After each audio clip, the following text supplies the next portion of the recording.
Hello and happy Thursday to you. I just wanted to jump on here and talk about an experience I had yesterday. It was good. It was a good experience. I was out at a organization that helps homeless people through giving them food and clothing, and they have a program that's designed to get a select group of people back on their feet by getting them some education in a variety of areas, some job preparation skills like interviewing and communication skills, and they get to prepare resumes, and then they hopefully will all get jobs.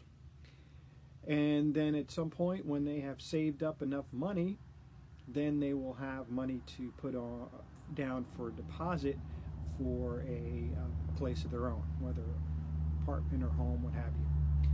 So 10 individuals are in this program right now, and today will have been day 4. They just started at the beginning of the month. The program is designed to simulate the work environment, so they're there for pretty much the whole day on a work schedule, normal 9 to 5 work schedule.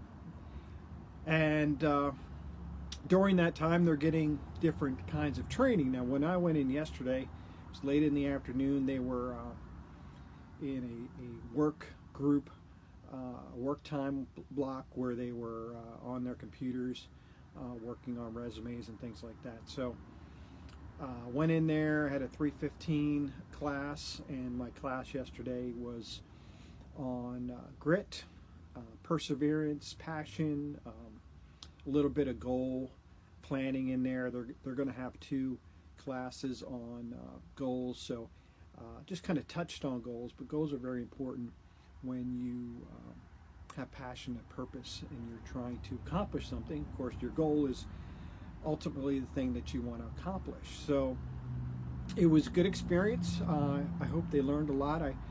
I had a lot of fun teaching them about the School of Hard Knocks versus the School of Continuing Growth and Improvement.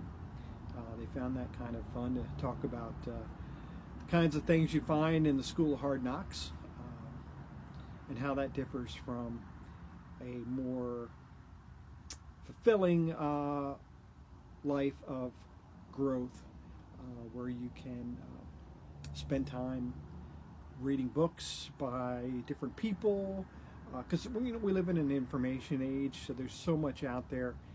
It's just a matter of being disciplined. Self-discipline is a big part of that. Being disciplined to sit down and first of all finding what you want to do, and then going after it and learning as much as you can about it. I was thinking on the way home, I think I read at one time, it was probably one of his books, about Tony Robbins. And Tony Robbins, I guess, was this overweight kid who was a janitor, and he was, in a bad place. He just was living an unfulfilled life and wanted more. So he said he read thousands of books, learned everything that he could about self-help, self-improvement, and kind of developed his own thing. And he was amazed the first time that he had a really big seminar, and I think he said he was on his way to the arena, and he was wondering why there was all this traffic. And then he realized that all these people were the traffic was because they were going to his seminar. So I really found that to be, he might not have been driving. He might have been, I don't know if he was flying there. I want to say he was in a helicopter, but I don't know. That to sell out a big arena, of course, he must have been doing things well for a while. But I think that was the story. He looked down and he saw this traffic on the freeway, and he said, "Wow, why is the traffic so bad today?" And he realized they were all going to the arena. So he thought that was pretty cool. First time I think that he had sold out an event like that. So, like I said, overall it was a good class. The only real pushback I had, and that's fine. Being a coach, you're used to getting some pushback on things. Was when we started talking about emotions, and what I was telling them is that in any like in an interpersonal communication between two individuals, especially between couples, sometimes we say something. We say like, "I don't like the way you're talking to me," right? And where does that go from there, right? It just elicits, you're pushing it towards them. It's going to bring something back to you. They're going to like, what did I say? What did I say, right? And then it goes back and forth.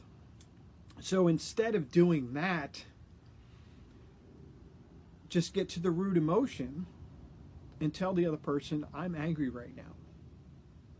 Okay, so what does the other person have to say to that? How do they react to that?